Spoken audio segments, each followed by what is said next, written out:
सैनिकों की फांसी। कतर की अदालत ने पिछले साल गिरफ्तार किए गए 8 पूर्व भारतीय नौसेना कर्मियों को दी गई मौत की सजा पर फिर से विचार करने की भारत की अपील स्वीकार कर ली है। 8 पूर्व नौसैनिक अफसरों की मौत की सजा के खिलाफ भारत सरकार ने याचिका दायर की थी।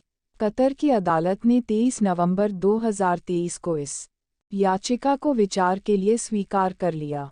अब अपील का अध्ययन कर जल्द इस पर सुनवाई शुरू की जाएगी। कतर की कोर्ट ने 26 अक्टूबर को इन भारतीयों के लिए मौत की सजा का ऐलान किया था। विदेश मंत्रालय ने फैसले पर हैरानी जताई थी और आश्वासन दिया था कि सरकार सभी कानूनी विकल्प तलाश रही है।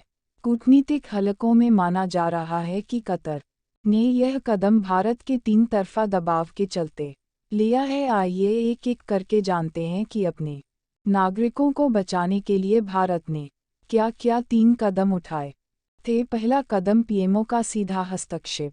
कतर की सरकार और वहां की शाही खानदान के साथ भारत की मोदी सरकार के रिश्ते बड़े अच्छे बताए जाते हैं। यही वजह है कि कतर में फांसी की सजा पाने वाले 8 भारतीयों के मामले में अब प्रधानमंत्री नरेंद्र मोदी के ऑफिस से सीधा हस्तक्षेप हुआ। पीएमओ में ओएसडी के पद पर तैनात दीपक मित्तल को कतर के साथ बातचीत करने और अपने नागरिकों को सुरक्षित घर वापसी का जिम्मा दिया गया।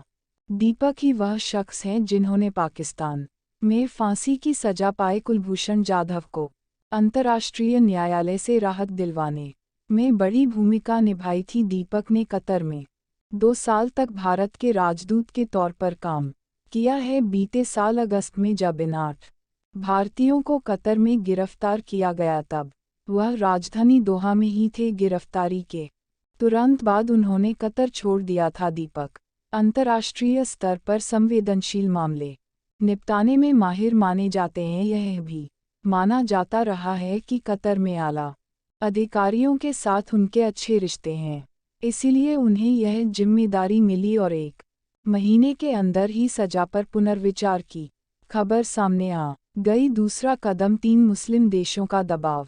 भारत सरकार जहां एक तरफ कतर की हुकूमत के साथ सीधी बातचीत कर रही थी, वहीं विदेश मंत्रालय ने बैकडोर डिप्लोमेसी के दरवाजे भी खोल दिए। 8 भारतीयों की फांसी की सजा रद्द कराने के सिलसिले में कतर के पड़ोस में स्थित 3 मुस्लिम देशों के जरिए भी बातचीत को आगे बढ़ाया गया, जो 3 मुस्लिम देश भारत की कूटनीतिक मदद और कतर पर सामरिक दबाव डालने में मदद कर रहे थे। उनका मुस्लिम देशों के संगठन में अच्छा खासा दबाव है। यह तीनों देश हैं सऊदी अरब, यूएई और ओमान। इन तीनों ही देशों के संबंध कतर के साथ बहुत अच्छे नहीं हैं, मगर खाड़ी क्षेत्र में और मुस्लिम देशों के संगठन में इनके दबदबे के आगे कतर को हमेशा झुकना पड़ता है। कुछ समय पहले इन्हीं देशों ने मुस्लिम ब्रदरहुड को समर्थन देने की वजह से कतर का हुक्का पानी बंद कर दिया था। बाद में इन देशों की शर्तों को मानने के बाद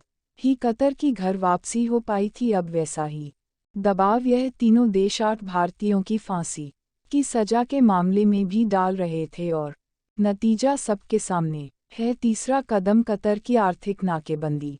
कतर को सबक सिखाने के लिए भारत ने अपने एक बंद पड़े प्रोजेक्ट को फिर से शुरू करने का फैसला लिया। भारत का यह प्रोजेक्ट अफ्रीकी देश मोजाम्बिक में है। मोजाम्बिक में करीब 64 ट्रिलियन एलएनजी का भंडार है, जिसमें भारत ने 2019 में 30% की हिस्सेदारी खरीदी थी, मगर सुरक्षा कारणों से इस प्रोजेक्ट को होल्ड पर डाल दिया गया था। कतर वाले प्रकरण के बाद भारतीय अधिकारियों के एक दल ने प्रोजेक्ट का दौरा किया। इसकी खबर से कतर की सरकार परेशान हो गई। ऐसा इसलिए क्योंकि भारत ने मोजाम्बिक से गैस आपूर्ति शुरू कर दी तो कतर को 0.0 अरब रुपयों का झटका लग सकता था। भारत हर साल अपनी ज़रूरतों को पूरा करने के लिए 20 मेट्रिक टन एलएनजी आयात करता है, जिनमें से 8 मेट्रिक टन एलएनजी कतर से आयात होती है।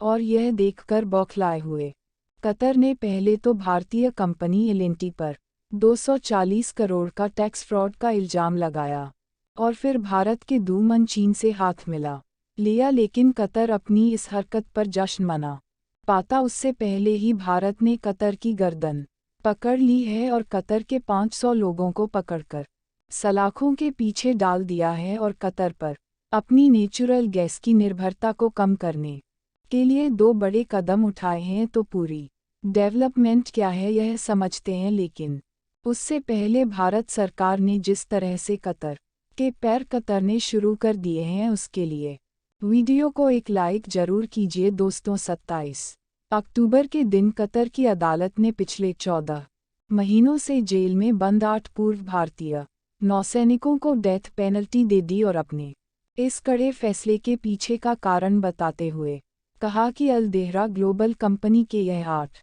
अधिकारी कतर की नई सबमरीन डिटेल्स इजराइल को दे रहे थे, यानी कि जासूसी कर रहे थे।